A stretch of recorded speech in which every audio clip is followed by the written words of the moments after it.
च्या पर्वतात एका शांत रात्री 9 योगी ध्यानात बसले होते. हेच ते नवनाथ. अचानक आकाशातून एक दिव्य प्रकाश उतरला आणि त्या प्रकाशातून प्रकट झाले त्रिमूर्ती स्वरूप गुरुदेव दत्त.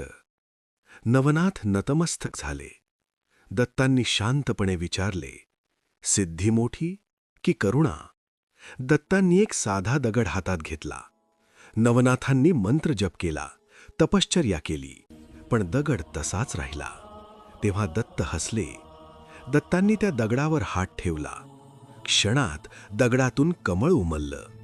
आवाज घुमला, अहंकार गेला. तेव्हाच योग पूर्ण होतो. त्या रात्रीनंतर नवनाथ अधिक मौन झाले, कारण त्यांनी गुरु ओळखला होता.